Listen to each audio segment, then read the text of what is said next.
Yeah, so Simba, the love of my life, my angel baby, I adopted him when he was about a year and 3 months old. He was born on July 1st, 2010, and he passed away just on February 9th, 2023. So had him for, what was that, almost 13 years, 12 years by the time I adopted him. So, but yeah, we had a really, really great long life together. Adopted him through a rescue in Iowa. They're called A. Hines 57 Pet Rescue in Iowa. I actually lived in Omaha, Nebraska at the time. I was working at my first job out of college. I was working at my first marketing gig at a dog daycare facility called Oh my Camp God. Bow Wow. Wow. So yeah, our paths crossed. Simba and I's paths crossed at that moment when I was working my first gig out of college in Omaha, and he was being fostered by one of my coworkers there. He was brought into rescue. I should say his mom was brought into rescue. She was pregnant at the time. And Simba was born into rescue. I don't know how many litter mates he had, but handful of his litter mates went really quickly. All those puppies usually do when they get adopted. And he was the last of the litter to be adopted. He barked a lot. He had like a very like aggressive bark. Like he was a husky terrier, rat terrier mix. So like just this goofy looking dog. He was like all white. All of his brothers and sisters resembled a little bit more of a husky. Like he was all white, weird ears, like just this oddball of a dog. And I fell in love with that oddballness of his. And yeah, my coworker was fostering him, and she would bring him in every day to the daycare facility, and I would be sitting there on like at my desk doing work, and I could just like, you know how you can feel someone's like looking at you. Yeah. That is how I felt about Simba. Like my back was turned to like essentially the play yards, and I could just like feel someone looking at me, and like I would turn around, and I am not joking you. I have photos to prove this. That Simba was literally on the fence, like staring at me. Did not want to No play. way. Did not want, like, he was just locked on me. Like, I think this dog knew that, like, that's my girl. She's gonna adopt Yeah. me. Like, he was laser focused on me. And so then I started to feel bad. And I'm like, well, this poor dog does not want to be in these play yards. At this point, he's like a year, almost a year, maybe a little over a year. And I was like, this dog just does not want to be there. And so I was like, bring him in my office here. Come on in. He immediately like found a home under my desk. He loved to like burrow under the desk. And I knew instantly, like, I am I am in for it. This is my dog. And I was at a point in my life where, dogs are expensive. Yeah. I don't know if I can afford this. I'm just out of college. I didn't live in a dog friendly apartment at the time. I would have had to move, but I was just like willing to make all of the sacrifices for Simba, because I was like, I need to adopt this dog. He's the last one of his litter. He's relying on me to give him like his final home. And like, yeah, I made all of that work. And yeah, that was it for me. When the minute I saw him, I was like, he was just so quirky. He is so like different. He's so sweet. And yeah, we adopted him like I think it was October 13th of 2011. So yeah, he was about a year and 3 months old by the time I adopted him. So yeah, Mm. we lived a pretty long life together. He was with me through my 20s, my like, 30s, mid 30s, and I think like I was just saying, I think those, you get your dog right out of college, or the dog you have in your 20s that's with you through everything, like all of the moves, all for me, all of the boyfriends, like all of the heartbreaks, like, he was just that dog for me. So it's like, I call him my soul dog, because I'm like, he just, snuggled right up into me. He knew what he wanted. I was like, I'm in for it. And he just saw me through some of like life's greatest challenges. I think in your 20s and 30s, everyone goes through it. So I had a buddy, my soul dog, at my side. So that's how we met. That's how he came into my life. Yeah, that's awesome. And he became that constant in your life. So you said 2011, so he was a year old, and he died in 2023. Yeah, that's Yeah, math I that's a can't do, long but I think he life. was like 12 and a half. He was almost 13. Yeah, Yeah, he made it to his 13. 12th Yeah. birthday. almost 13. Mm. So, yeah, like I said, he was the constant in my life. I think one of the really difficult things about losing him is I live alone, I'm single. I know a lot of your listeners probably feel the same way, but I don't have children. I moved away from my hometown, so I don't have family near me. Like, this dog is truly my family and or my child or my fur child. I think a lot of people refer to their pets as. So yeah, I mean, when you say constant, yeah, that's exactly what Simba was. He was just constantly in my life, always there, greeting me, bad days, good days. And I think that's probably the hardest part about losing someone. I think this grief too hits a lot harder for me. I've lost people in my life. I've lost grandparents. I've lost uncles. I've lost close family members. But this one is just, I think you hit it right on the head. The constant that in your life, that you lose is difficult to deal with. So Yeah, and I mean, it's your day to day, right? Like it's hard losing people and or anybody that is close to us, but when it's somebody that's in our home every single day, the impact of that hmm becomes apparent every day. Like you wake up and you're like, okay, this routine is different. This hmm thing that was here all the time, whether a hmm human or a pet, is gone. And those memories are gone. And and I don't think you spend time I'm trying to think of like people in my life that I spend that much time with, like outside of my Yeah. coworkers, 5 days a week. yeah, And like my mother when I was like, and father when I was growing up. So it's like, there's just that constant that's now gone. And it's just a huge part of your household and your heart that's now gone. So, I see a lot of that with my children. So we had two Frenchies. My wife wanted them before she passed, and the goal was like I was hoping that they would live as long as she would. She didn't outlive them, but they like I see the way that my kids attached to them. I mean, and the way I attach to them, but my kids specifically, and how like when they're experiencing some of those intense emotions, especially the grief, like they're going to the dogs and it like there's like all this like pent up like sadness that is already happening. So we lost one of them last year to liver cancer, which happened literally out of nowhere. It was like a Friday or it was like a Thursday, and we're like, something doesn't seem right with him. He's super bloated. So we tried to get him through the weekend, and it was awful. It was so sad, and I miss him. But our older girl Georgia, there's just something about her. Like she was our first dog.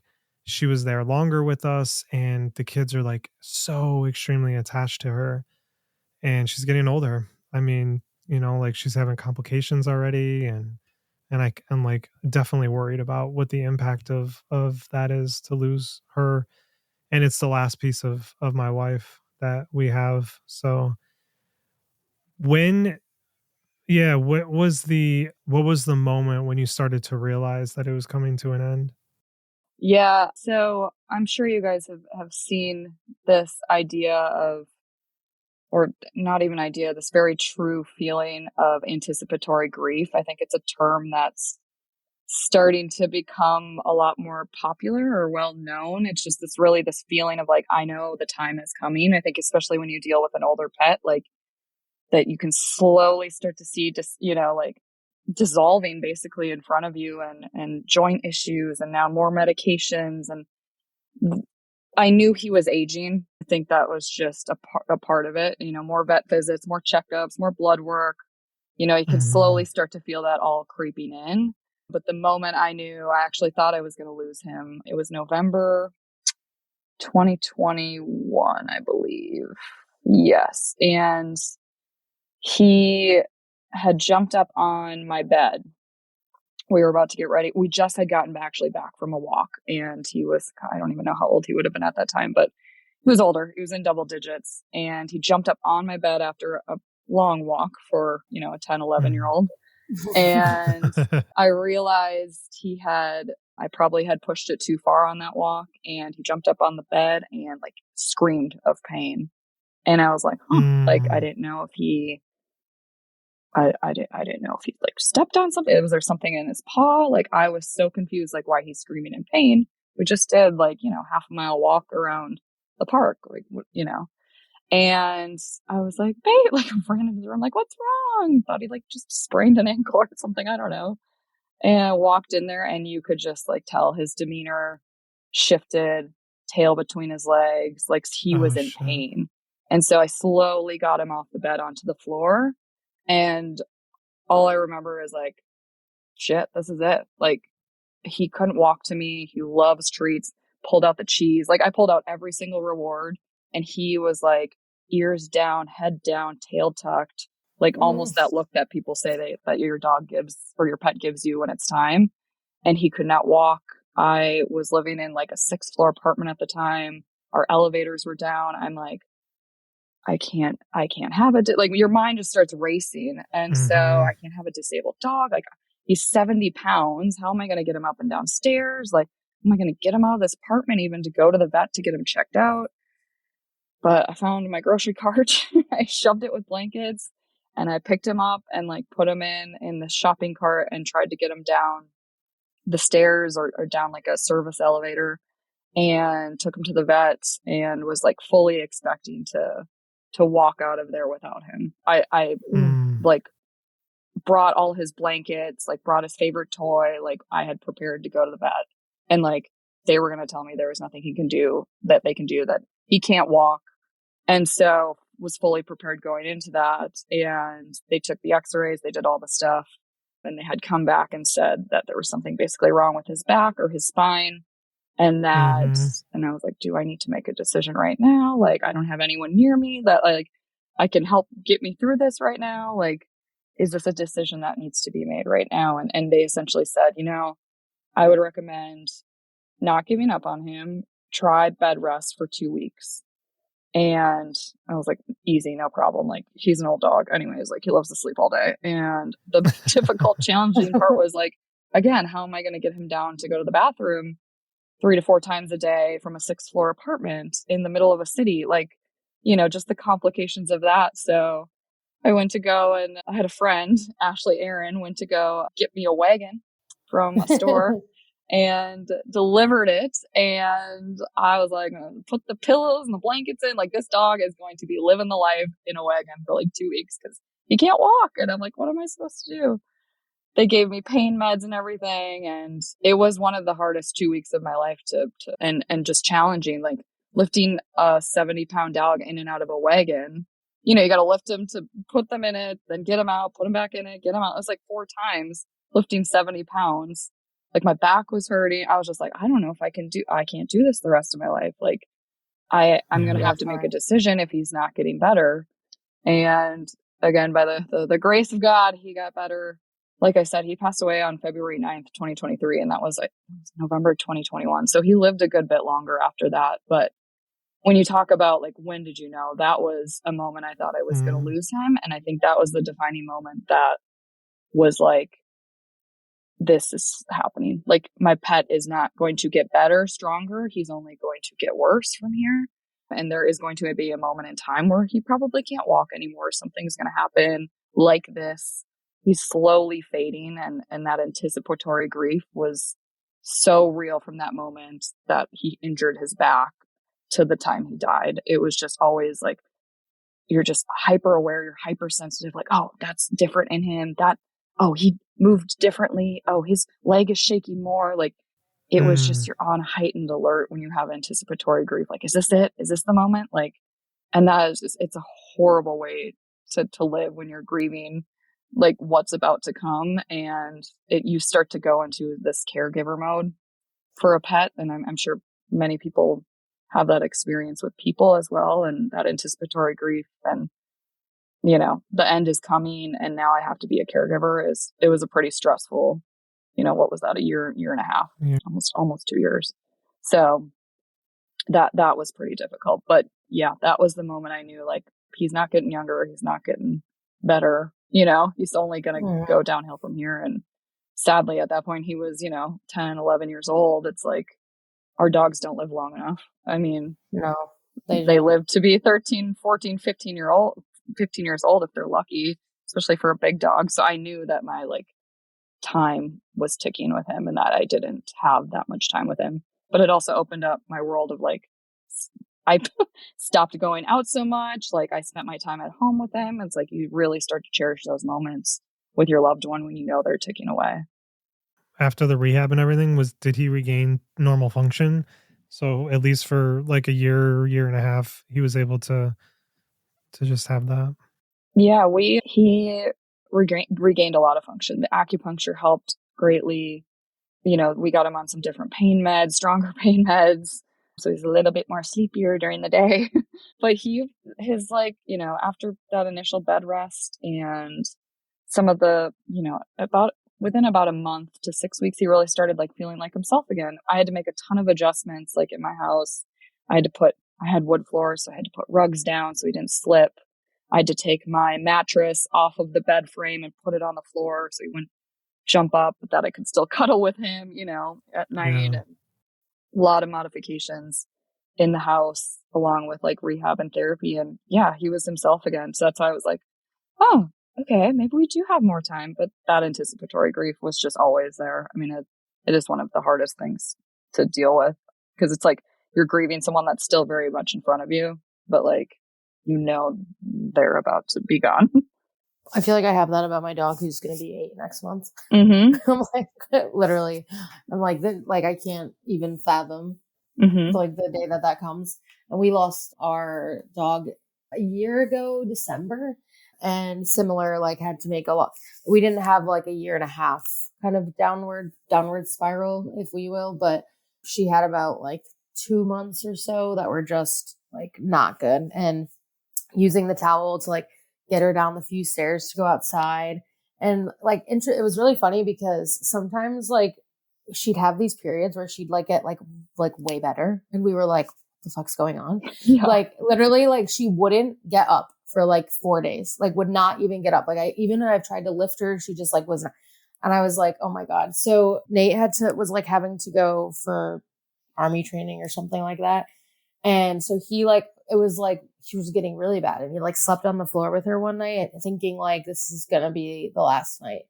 And then like he was going to have to be going away. And he's like, I just need her to make it through like the week so that like, you know, when I come home. And like, not even kidding, I drove him to the airport. I came home and all of a sudden she was like standing. And I was like, what the fuck are you doing? Like, gotcha. Yeah. I was like, what are you doing? Oh my God. I like quickly like snapped a photo before I even helped her fucking get up. Because I was like, Nate has to see that she's literally standing. Like, what is going on? You'll never believe me. Which it was like so crazy. She got a little bit better. And then like, we ended up doing like, you know, like you said, actually like all those kind of like just more and more. We were a regular at the vet at that point. And they did some blood work and she had basically her immune system was attacking itself. So she was like, like as soon as she like fought something off, it was just like another thing would come at her. And like, her immune system wasn't strong enough anymore and thankfully we wanted to like have a, you know, service come to the house to like, and we had like a good, like really good, like last day was like around Christmas time. And she literally like slept by the Christmas tree, like all day.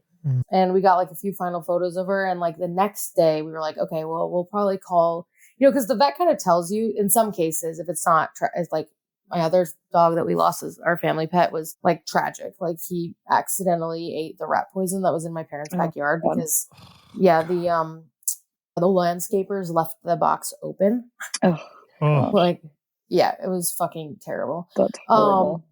But like they said to me like, and I kind of was like the one that was at these appointments and it was Nate's dog originally. So I was like, I knew I had to be the strong one because, you know, it was like, not like this isn't my dog and I don't deserve to like grieve her, but you know, in some cases, like you got to be the stronger one. And they were like, yeah, like it's probably time. Like we can't tell you, and I was like, okay, well, my like fiance just got home. So he's going to need a day to like, you know, and anyways, long story short, she ended up having a seizure at home. And so we had to like race her. Thankfully, the vet is 4 minutes from our house. And we had to like race her to the vet because it was just like, you know, you didn't want to like wait at home for like that company to come or whatever. But our vet ended up doing like we had like an amazing experience at the vet putting her. So that's like a weird sentence to say, but They were very, very good in that moment, like comforting her. You could tell she was comforted. Like we were as, comforted as we could be.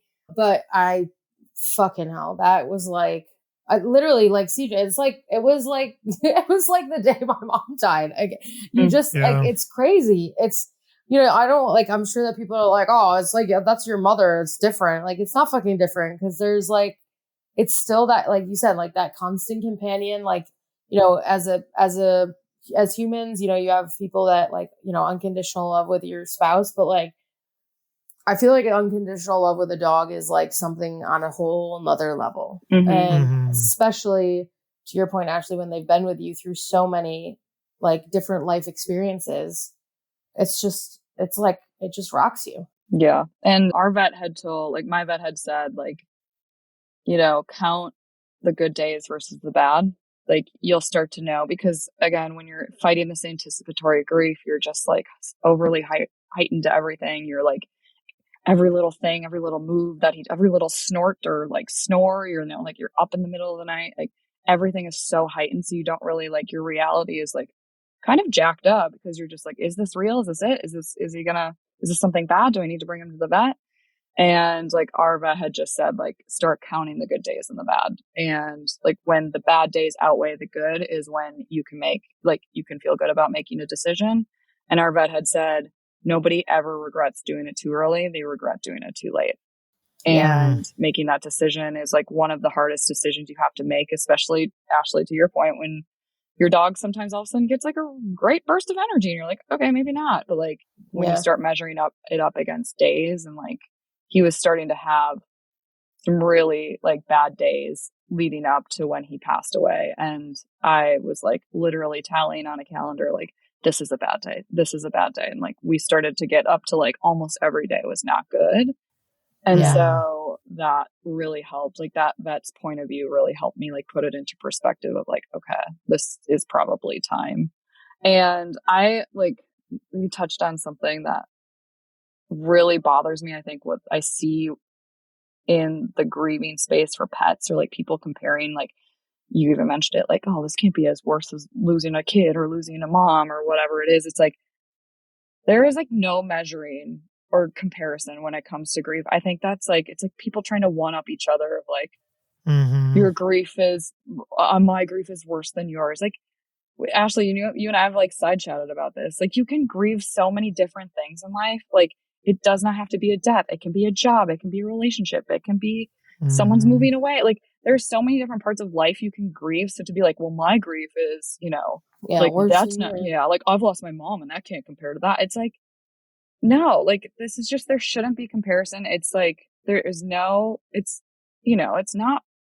not more painful than losing a human. It's just a different experience. And I just totally believe that like we should not be measuring or comparing like grief journeys, and grieving so many different things in life at different points in your life is what life's about. And it's the blow of life, unfortunately. But like, to one up each other and be like, well, I lost this person and you just lost a dog, and it's like, that's not fair. Like, that's really not fair. I think it's like the overly positive thing, right? Like where people are trying to make you like feel like, oh, like give you perspective. Like they're trying to empathize in a way, but also like make it so that in a way they invalidate the feeling that you're having, which is not helpful. And also in society, and that New York Times article actually kind of talked about that, where it's just like in the hierarchy of suffering, like you shouldn't be suffering more because it was just a pet. Like that's kind of like the view to date. Obviously, we're trying to change that view. But I think it's like everyone has their experiences, and like there's like, we don't need to compare like how much it hurts someone. Like it's something that is shitty for everyone. I think we talked about this with Cynthia. Like, you have a shit sandwich, okay? Like, you don't get a bigger shit sandwich. It doesn't taste less shittier or more shittier depending on what you ate. Like, it's just shit. I will say, like, your point about the slightly switching gears, but your point about the vet having kind of like really good perspective for you is ours did as well. And I don't know if this is like a universal thing, but there's never been an individual on this show that said that a doctor has really good bedside manner. So there's maybe something that human doctors need to learn from vets about bedside like manner. giving you an honest opinion, like looking too good versus like, But the way in which like they broached it with me, I was like, I was the one that was like, listen, like, is it fucking time or not? And they were like, they did say the bad and the good days, and they were like, you will know. And also like they kind of like reassured me, as in like, your pet, like you will make the right decision. And like that was very helpful to me, because it wasn't like, okay, in a way you don't want the right and wrong. And she knew that I really couldn't put hair down without Nate being home. At first she was like, okay, well, how long is he gone for? And I think she kind of very quickly realized that like that was like a non-negotiable.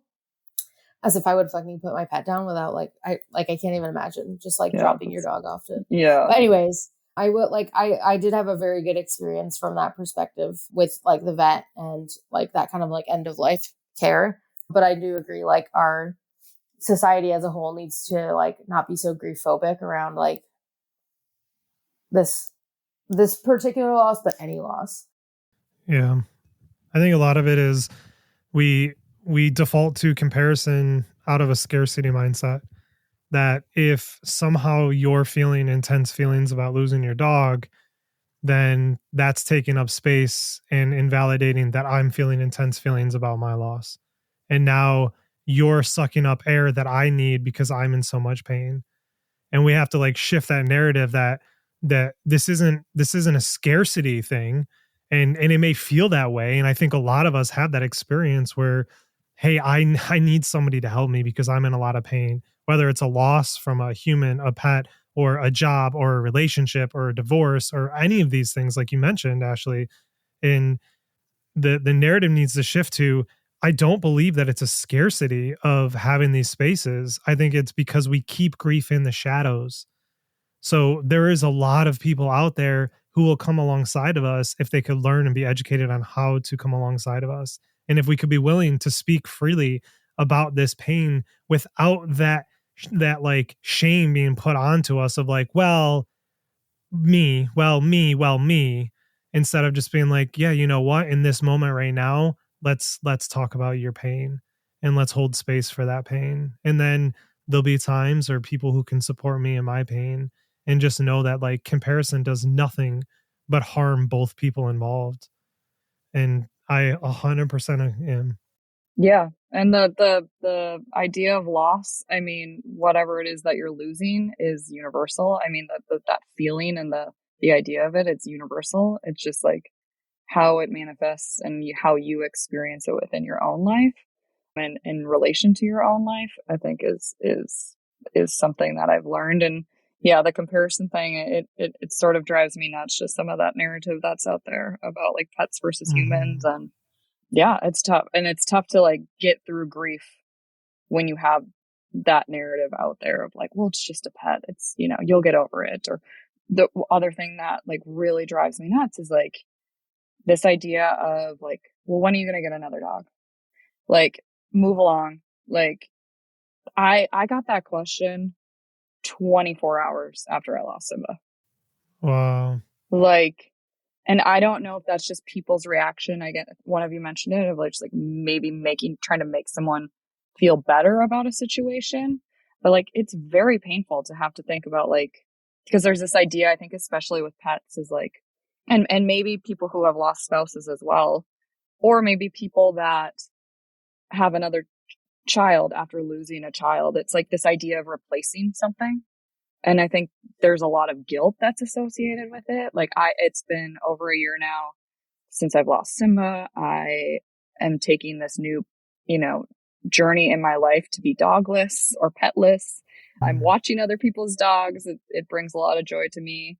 But like this idea of replacing someone or something is like, it pains me. Like, I don't think I can I don't think I can bring a dog. So it works for some people, but like, I don't think I can bring a dog at this point in my life because I'm still grieving, and I'll forever grieve Simba. But I think there's a point in your life where it gets a little bit easier to bring another dog in. But even just a year in, it's, this idea of like replacement. So for people to say that immediately, like 24 hours a week after, like, it's so painful because you're like, well, that's the last thing I want to do is like replace Simba. There's no other Simba, like, Yeah. so that I think that's very difficult. This idea of replacement or getting a new dog to help solve the grief that like people think it's going to solve, and it's not going to solve. Like, my grief will always be there for Simba. It's just, does the hole in my heart get a little bit smaller? Yeah. I mean, when are you going to get a new wife, CJ? Exactly. I was just going Right. to say that it quite literally happens. And somebody else was talking about it too, where it's just like, don't worry, you're young, you'll find somebody. And it's just like, it's this inability for us as in society to know what to say. And we say, for some reason, our brains are like, well, let's try to lessen the pain. And we never think about what we're actually saying. Don't worry. Exactly. They're in a better place. I'm sorry for your loss. Mm-hmm. I do like to, because we do talk a lot about giving people grace. So I do like to remind myself that these individuals are probably coming from the best place possible, like in their own self. And perhaps they have had the lucky fortune of not losing someone or something, or, going through a traumatic experience yet, because I'm pretty sure that everyone will at some point in their life. But I think like I do try to remind myself of that, because even sometimes like I know that my responses are probably not perfect in terms of like what I say, but it's like, and I have like I just have like an innate desire to help people. So, like I've had friends in the past few years that have lost parents, and I never like compare, but I always share like what worked for me and what didn't work for me. And again, kind of say like, this is what worked for me, like not comparing, not giving you like what you should do or what you shouldn't do. But I'm sure in some cases, like it's taken the wrong way. Like you're kind of in a vulnerable state. Like you're not, our brains aren't working 100% in those moments. So like, I will say that I would like to remind us that we should give them grace too. Yeah. And we're not taught about that stuff, right? Like we're not taught how to deal with someone who lost something. Yeah. Yeah. And it is giving grace. I mean, I'm not here to bash those things because I've said those things. Like we all say those things. It's more of like there's something in our brains that just want to solve the problem as fast as possible for the person that's hurting, which is coming from a place of like, I want to take that pain. But I think it's again, like replacing that narrative in society to be like, it's okay in that moment to just be like, hey, I have no idea what to say. This fucking sucks. Right. Mm-hmm. And just being like that's it. Right. Like having the vulnerability, because like you said, Ashley, like the person grieving, the person going through that loss, they're in that extremely vulnerable state. So be vulnerable with them. Right. And then in that vulnerability, when you say something stupid, because you will, and so will the person in their loss. Like I've said stupid shit back to people. It allows this grace to be known, because it's like, okay, now I understand. And like, we'll figure this out. And that's really what it is. It's just, but again, like we aren't taught these things because we don't want to talk about them. Right. So it's like, well, protect ourselves from loss, protect ourselves from pain, which makes sense. Evolutionary. Like, why would we want to experience this thing? But all that to say, so you go through this experience and you have to put him down. It's been about a year, which is not a lot of time. Mm-mm. What has this year been like? Like from that moment that you had to say goodbye into now, what has that journey been like? And what are some of the things that you've done to help you? Yeah, so it's been lonely. Like I said, I'm probably going to cry here. It's okay. The words, I lost him, are very difficult to still say, even a year later. Because I still feel his presence a lot. Like I have little signs from him that I think I see. And so to say the words like, I lost him, seems so final. And like, it reminds me that it's been so long that I've seen him. So it's very difficult for me to say those words, I lost him. And I need to work on that and start vocalizing that. But that's an internal dialogue that's very difficult for me. But it's been lonely. It's been, like I said, I live alone. I don't have kids. I'm not married. I am away from my family and my support system. And he was, he was my buddy. He was my guy. He was with me, through everything. And so it's been very difficult to learn how to live without him. I think a lot of times we were often said in the same breath, like Ashley and Simba, and now it's just Ashley. And so that's a very difficult thing to like decouple Simba and I, my buddy and I. So that's been very difficult. And yeah, lonely, I think, is probably the word to describe it. Isolating, probably another word. I think dogs have this power of like getting you out of your daily grind. They get you up for walks. They, you bring them to a brewery patio and they meet other dogs and you meet other people through that experience. Yeah, they're very social animals. So you go to dog parks, you get out and about. And so I think, first of all, my routine is so screwed up. It's isolating and it's lonely because, like I said, I live alone. So that piece of my life is now gone, and learning how to live a life for myself versus a dog, like for a dog, like having to get home for a dog is like, it's just like, it's truly like a mind fuck, and like having to readjust my entire routine, readjust my mornings. Like some of it's nice. I think there's a lot of guilt that comes with, if you're a caregiver of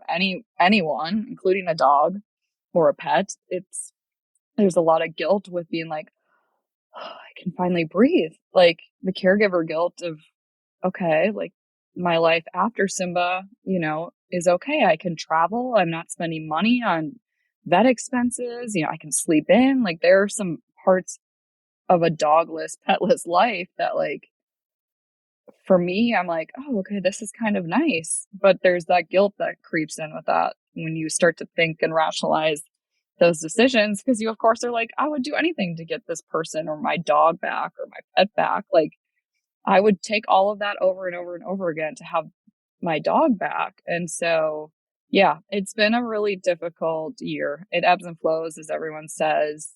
A few things that have helped me is I've been attending grief group, actually, which I didn't know was a thing, but it was a free service offered to me from Lap of Love, which is the service I use to put Simba down at home. Yeah. So for the first, I would say almost year, at least 10 months, I was attending weekly, and it's literally on Zoom, and there's a bunch of people of all walks of life from all over the country, like that had lost hamsters, cats, dogs, like parrots, like everything in between. And to just hear other people's stories, like, okay, I'm not crazy. Like everyone in this group or that has lost a pet before is experiencing the same thing that I'm going through. So that was super reassuring, made me feel a little bit less isolated, a little less lonely, and I got to know some really great people in there that were going through almost identical situations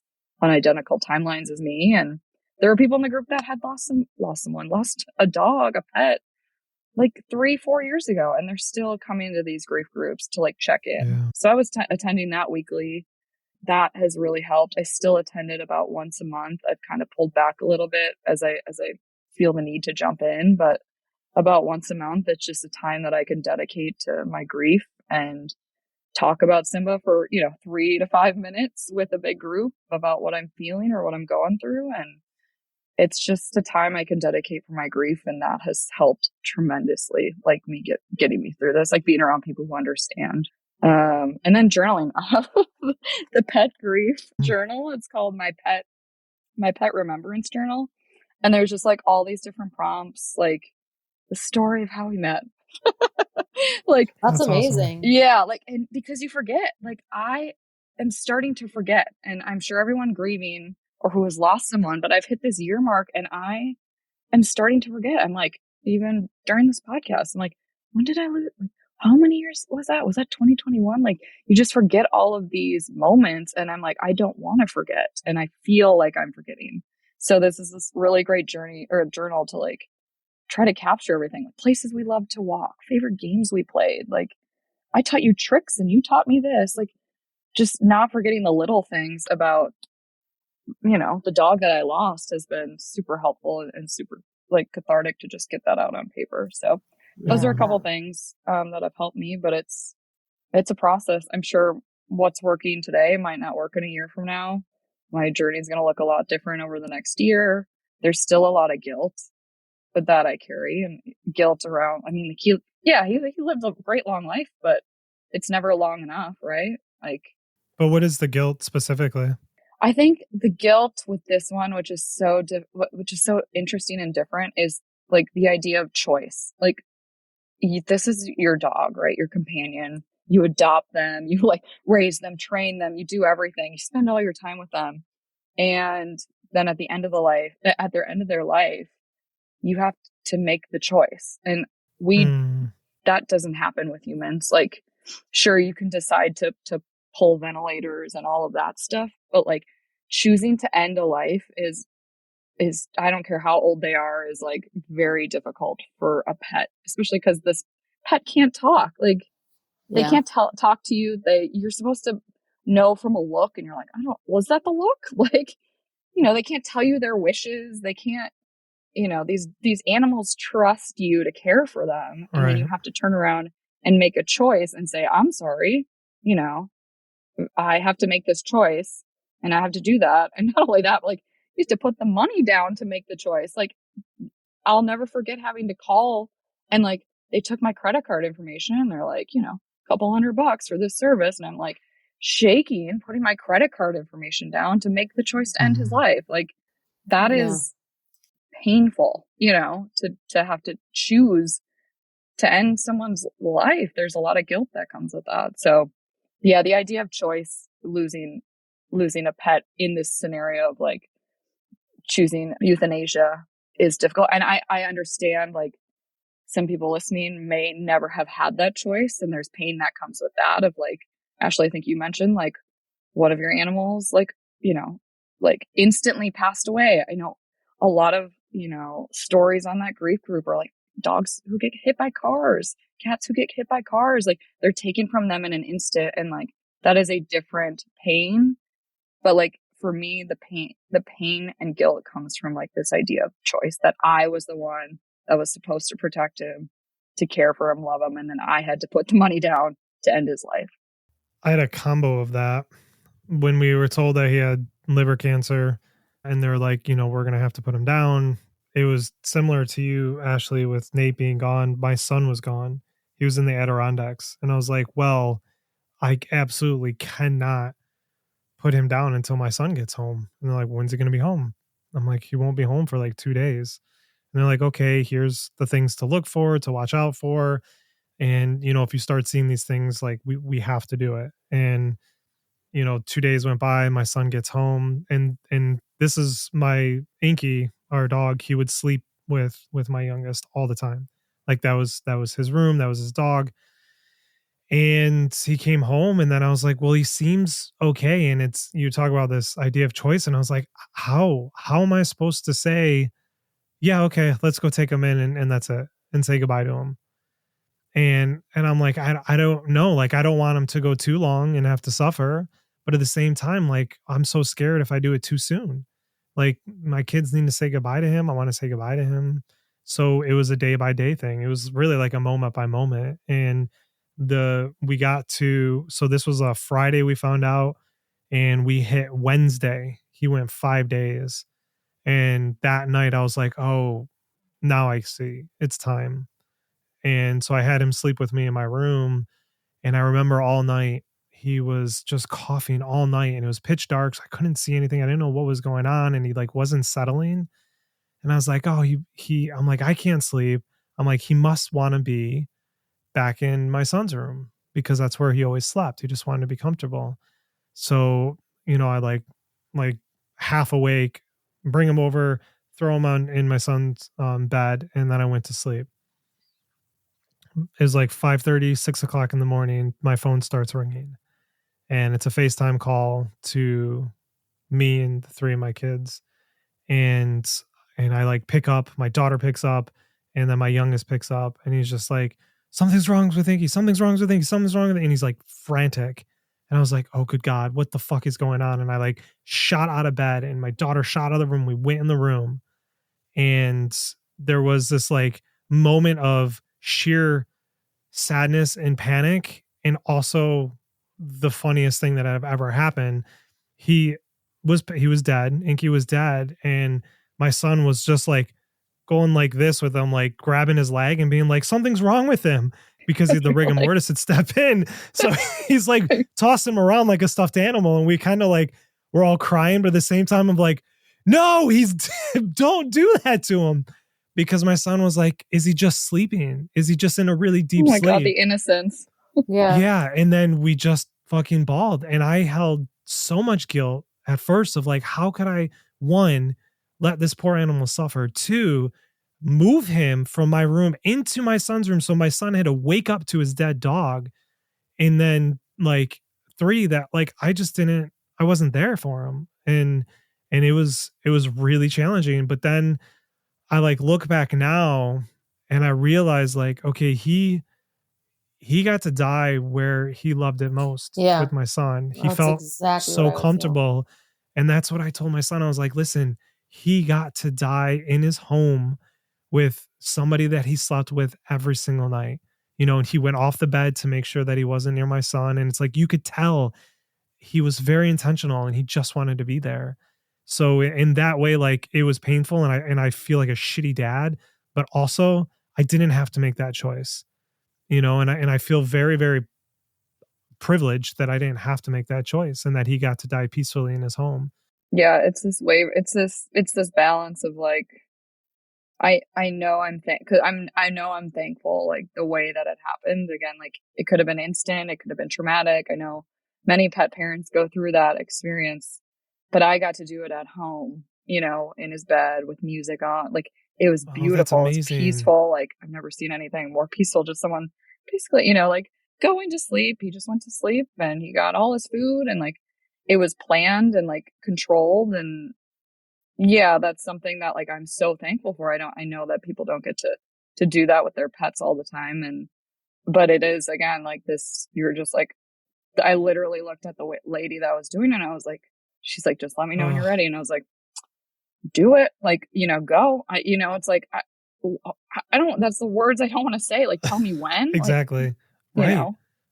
Yeah. It's too much power. It's too much power. It's too much choice. It's too much, like, there's just too much emotion wrapped around it. And all that responsibility falls on you. Like all of it. His entire life has been your responsibility. And then to end it is your responsibility. That's a lot to hold. Yeah. And especially again, when it's so different than a human, when they can't tell you what they want, right. Like exactly. They didn't write out their wishes of like, if I'm suffering, like end my life. Like you just are trusted to care for them. And then you're trusted to make a decision about their life. And you have to be okay with that decision. It just weighs on me heavily. It's something I'm still struggling with, even though it was peaceful and it was at home and everything. And I did get to make that choice, but it's a heavy weight to carry for sure. Yeah. I feel like our vet said something like doing this is like the most selfless thing you can do. Making the decision to put them down is the most selfless thing you can do. And I was like, fuck. That's deep. Like, okay, that is deep. Yeah. Well, and that's like the thing is like I'm over here like while it's happening, it's like all I'm saying is I'm sorry. Like I'm so sorry. Yeah. I like sort of don't agree with what your vet said, that like there's no one, like everyone says like, or what did they say? Like something about they don't regret doing it like too early, only too late. And I fucking disagree with that because I think there's nothing on this, like in this world, that our pets don't want to be with us for as long as they possibly can. And I obviously do not want them to suffer, like to your point, CJ. And like, like Lily having a seizure was very hard.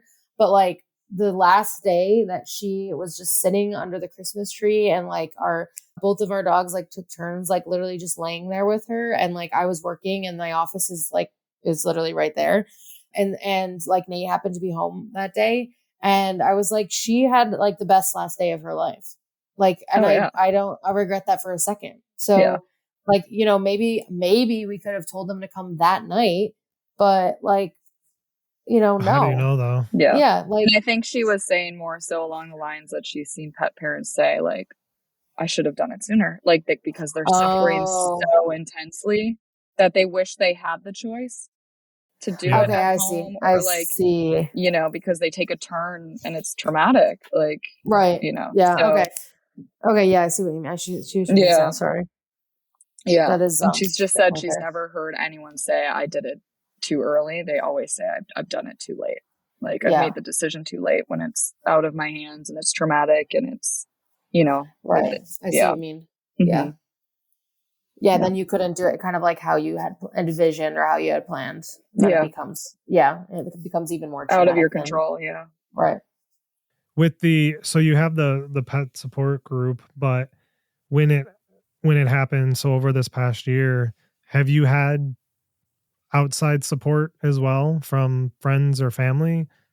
What has that experience been like, if you feel comfortable talking about it? Yeah. No, it's, I have, like, my mom is, like, so close. She also called, like, Simba her grand dog. Like, again, like, my parents were very close. My mom was very close to Simba. I lived at home for a little bit when I moved back from Omaha over to Minneapolis. Lived at home for a little while. So, like, Simba was with me and lived at home and, like, loved their backyard, and, like, they would pet sit him a lot. And so they, like, grew very close to him as well. And I'm sure that they're grieving at, because my mom comes and visits me in Atlanta, and it's like, I think she's like, wait, where's Simba? Like, she's not used to it, not seeing him here. Where I'm now starting to get used to walking in the door and not having Simba. Someone who, like, visits me, a couple times a year is walking in and be like, wait, what? And I think it's a flash of grief every time that happens. But I know other people are grieving Simba, including my parents. So they have been supportive. Like, my mom sent me flowers on the 1-year anniversary. Yeah. But it's been tough. I don't think it's talked about enough. Or I think people think you're okay. Like, I've been grieving in silence a lot. And so I think because I dedicate time to my grief and I do the work by myself, I'm able to, like, compartmentalize and, like, go out with friends and act completely fine. So maybe it's because that people think I'm fine because I'm acting fine out in the world, but it's been tough. Yeah, it's been tough. And I feel like people forget to ask about him. And I want to say his name to keep his memory alive. And I want to talk about him. I have friends that have gotten new dogs and, like, don't ask me for advice because I don't have a dog anymore, even though I raised one, for like 12 years. I just feel like a little bit left out now, like the dog mom club. So yeah, it's been pretty isolating. People don't ask about him. And I'm sure that's how it feels for people who have lost humans. But I think it's, again, expected that people, like, that you're going to move on quicker with a dog. For me, that's not the case. Like, I will grieve Simba for the rest of my life as my first soul dog, the one that really hits your heart. So I want to talk about him. And I don't know if there's space to talk about him with friends, maybe with family, a little bit with my parents, but yeah. I feel like, well, that resonates, like, so deeply with, I'm sure, CJ, you feel similar. And I feel like we hear that time and time again. Like, it's like people, like pets, like we don't want people to forget them because they held such a special place in our hearts.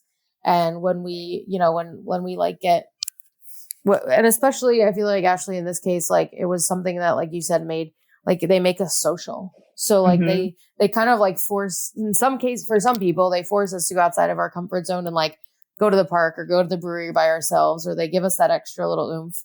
And even now, like you said, like, normally people would message you, and maybe now they're not because they're like, oh, like, Ashley's, like, still grieving. Like, I don't want to like upset her. And it's like, no, actually, like, text me and ask me for advice. Like, or text me to watch your dog. Like, I want to watch your dog. I don't want a dog, right now that's, like, fully my responsibility, but, like, those are the things that you want. And that kind of also goes back to, like, not being better about what to say and what to do. And it's like, it doesn't upset us, or it does, it does upset us, but it's, like, a good upset. It's like, you're keeping his memory alive. You're helping me to do that.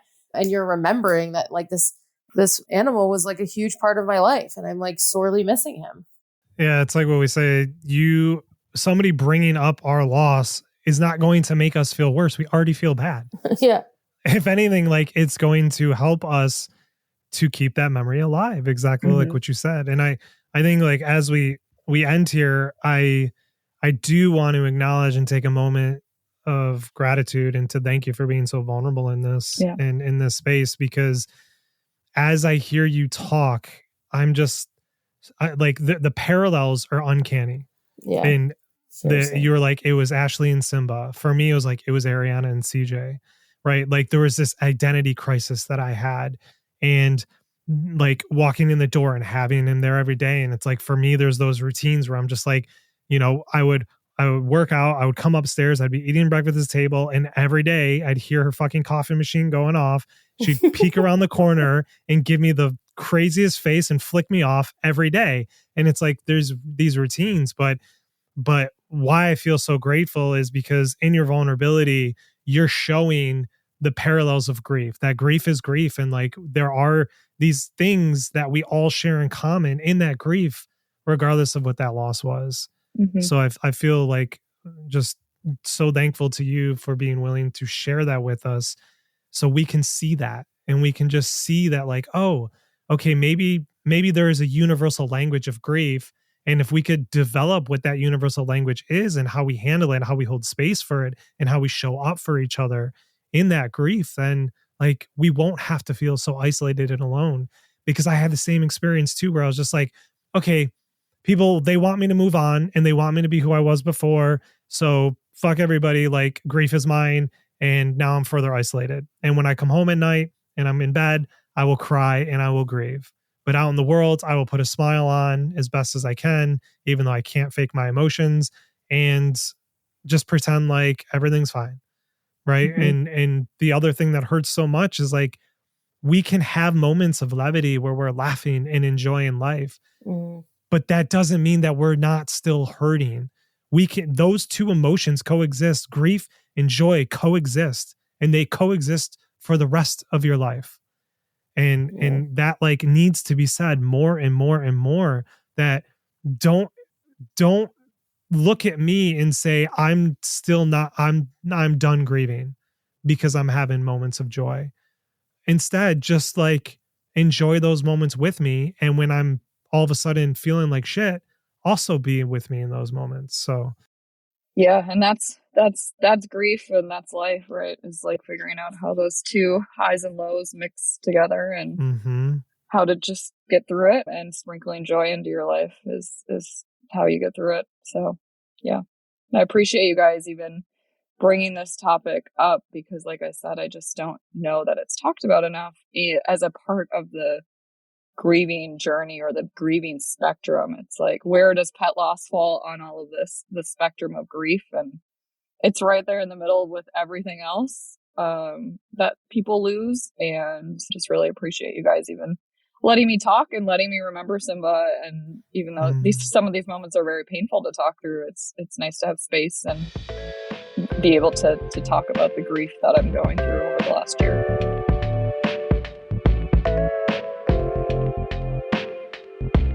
Thank you for listening to this episode of The Day After. You can find this podcast and more at our website at www.thedayafter.com. If you enjoyed this episode, we'd really appreciate if you could take a moment to leave us a review wherever you listen to your podcasts.